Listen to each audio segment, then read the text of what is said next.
Welcome, Cowboy Nation, to another edition of the 3-Star Podcast. We're talking CGD baseball, and joining me once again is Coach Ryan Nail. Well, Coach, it was a week of ups and downs and a lot of great things happening. 2 W's, big W's. Yeah, it was definitely nice to get on that side of the win column and play well. Definitely on Monday was probably our best game that we've played this entire season.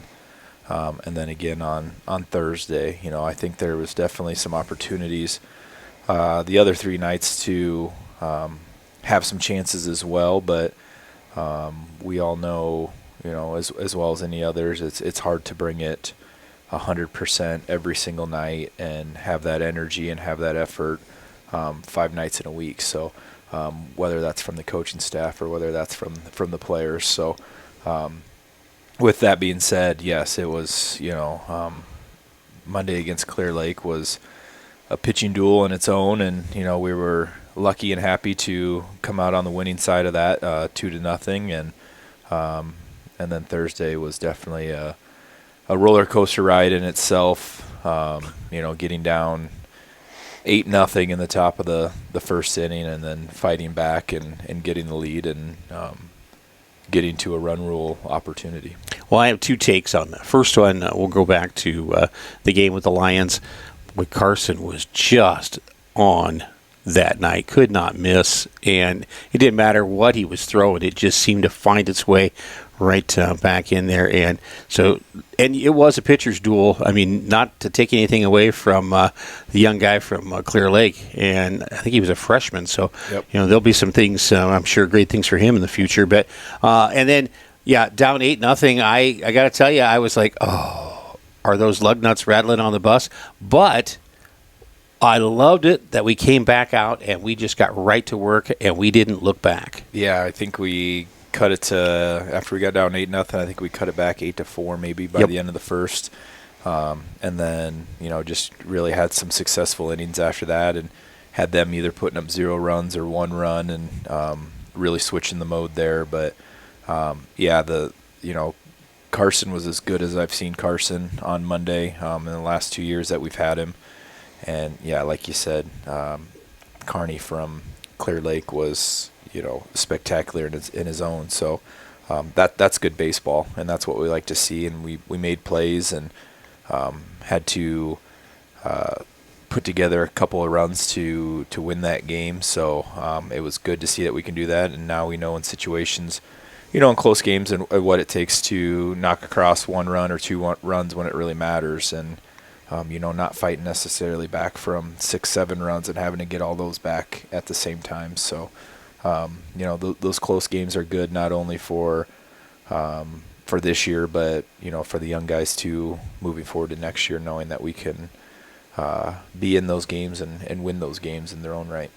And the other games that were played throughout the week, of course, some strong opponents with Humboldt and Algona, both with really balanced squads, but they also hit the ball. So I mean, our pitchers were throwing strikes. That's if you can take a positive out of a loss, I think that's the thing. We were throwing strikes, and but let's go ahead and jump ahead to what people really want to know about. The exciting thing that's about to happen coming up here. We have got tomorrow night, as a matter of fact, we're going to head east along Highway 20 to Dyersville, and they call it, is this heaven? No, it's Iowa. It's, of course, the Field of Dreams. And now, how did that even come up to be? Because that's not, it's not like high school teams play there all the time.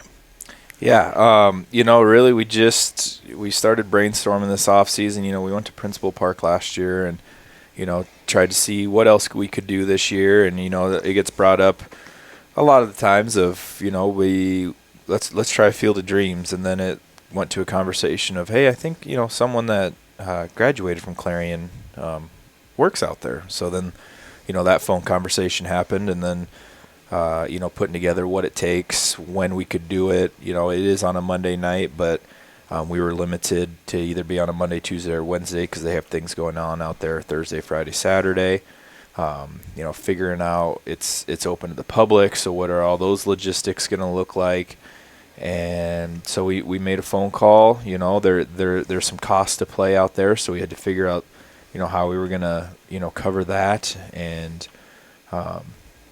so we've been selling tickets, since before the season started. And from what I can tell, we're going to have, a very large crowd out there. I'm guessing St. Ed's is going to bring a pretty big crowd as well, because it's definitely exciting for both teams. So we're hauling on our charter bus tomorrow. We're hauling all players 7th through 12th grade out there so they can all experience it. And we'll get out there an hour to an hour and a half, before we can start warming up, so the kids can wander around, take pictures, do some different things. We're planning on watching the movie, The Field of Dreams, on the way out to the game, for those boys that have not seen that movie, and give them a little bit of a background of the meaning of why we're going out here. So, it's a big part of the history of baseball, and a bigger part of the history of baseball in the state of Iowa.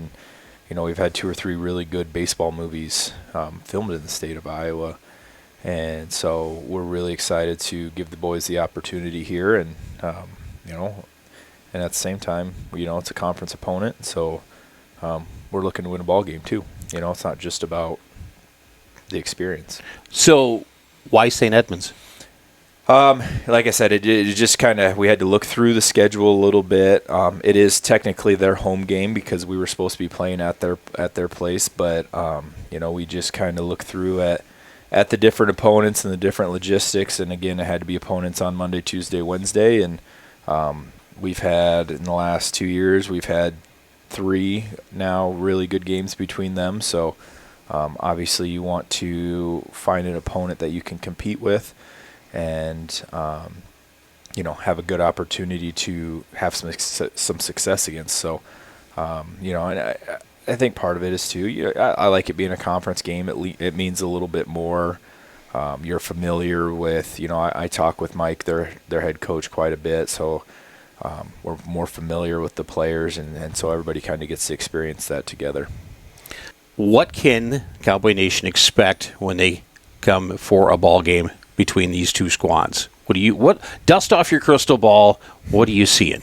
We've got Carson starting on the mound. Probably our number 1 pitcher so far this year, and we're going to see their number 1 pitcher, who we saw at home as well. We lost earlier this year 9-6 in a pretty good duel, and so you're going to see a good ball game. You're going to see 2 pitchers that throw strikes. You're going to see 2 teams that like to hit the ball, and it's going to come down to who makes the most plays and who scores the most runs. I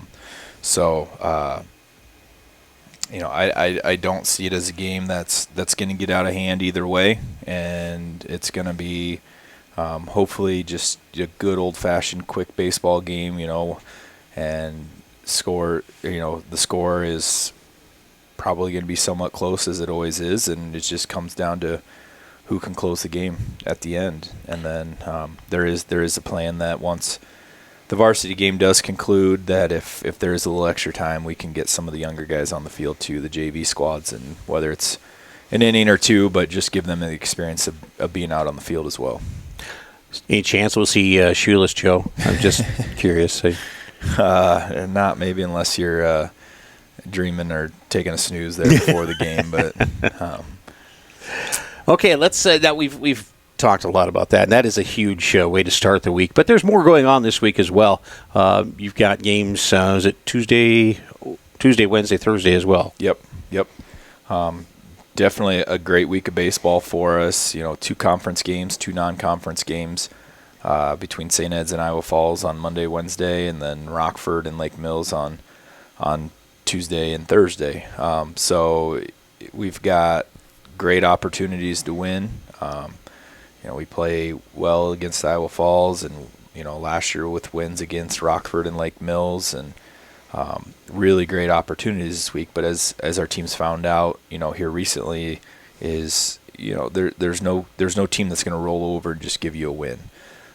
We've got to play well, and we've got to play well all 7 innings to have an opportunity. So we can't go into any game thinking we should win. but we can go in thinking we could win, and we could win if we play to the best of our ability and limit our mistakes and take advantages of the other team's mistakes. At this point in this season, what would you say our strongest point is? Our offense has been pretty good.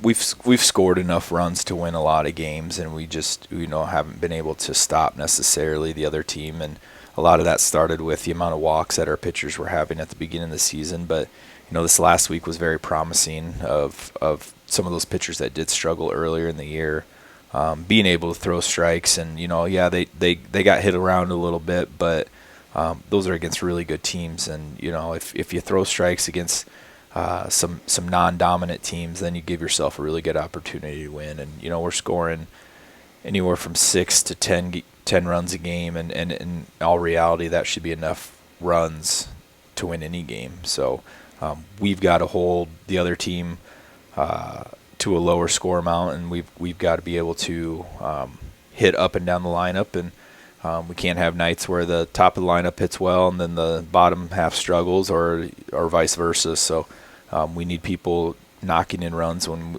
we have those opportunities and those runners in scoring position. We've seen some key hits throughout these games this last week. The likes of Nevin Foss and, of course, Carson, Caden Hankins. I mean, they've all really started. Even towards the bottom of the lineup, you're seeing Calvin Schlutenhofer. Mm-hmm. There's a young man who he can put the ball in play. Yes, he's a kid that have been pleasantly surprised with this year.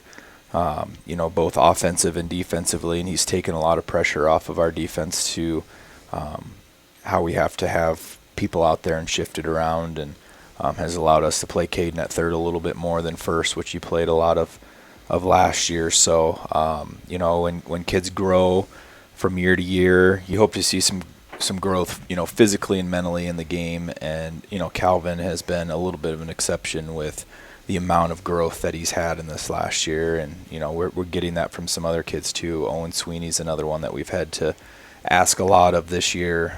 That was not necessarily the same last year. So, kids in this game, you have to grow up fast, and you have to be ready for the opportunity. And, you are going to have those games where you do struggle, but for the majority of the games and the majority of the time that they've been in the field, they have shown that they deserve to play and play well. Did you get a copy? You did get a copy of the DVD so they can watch it. And are you going to give a history lesson beforehand? We did find a copy that I've got it digitally right now, but to show it on the bus, it's got to be on DVD just with the system that they have on there. So we were able to get our hands on it, and I kind of just want to sit back and watch the movie and them get a good idea of what we're going out to and what the history is behind it, and kind of let them make their own conclusions about things. And really, it's not the most highly energetic movie in the world, so I don't know how pumped up it'll get them as we're going out there. But again, gives them an opportunity to relax a little bit and get a little bit of history of the site that we are going to. One thing that when I watched the movie the first time, and I've watched it several times since, but you get the passion that those players, from way back in the day, not that they don't now, but you're looking at guys that were, if they got a paycheck, it wasn't very much, and they loved the game so much, and they worked so hard to make something of themselves, make a name for themselves. Yeah, and that's how the game that we know today was started. And if it was originally about the money, it probably wouldn't even be close to what it is today, because it just would probably have never got the momentum to get going. So, it truly does show, how they looked at the game and how they prepared for the game, and just what the game of baseball meant to them. It's obviously known as America's pastime for a reason, and I think the movie and this whole experience really gives a good reason of why it is considered that. Well, Coach, game time, 7 o'clock, correct? Yep. All right. Well, thank you very much for joining us. We will do a follow-up on this coming up here very soon. We'll let you know how things went at the Field of Dreams. Love to see you there. And if you can't make it out, I think there's some outlets that are going to be broadcasting it as well, so you have an opportunity to at least catch the game. But, there's nothing like actually being on site. Yeah, there'll be two radio stations. I know KQWC will be covering it. Quinn Douglas will be out there. IA Baseball, who is a big promoter of the game on social media, they'll be covering it. Hopefully, they'll be live streaming it, and I know there's going to be another radio station there too. I just don't know off the top of my head. So, and then we've got you, Dave, as our PA guy there, and I believe Tess is coming out to sing the national anthem. So, it's going to be a great experience for us. Well, thanks a lot, Coach, for joining me today, and we're going to wrap things up with that, and we'll talk to you again real soon. Cowboy Baseball right here on the 3 Star Podcast.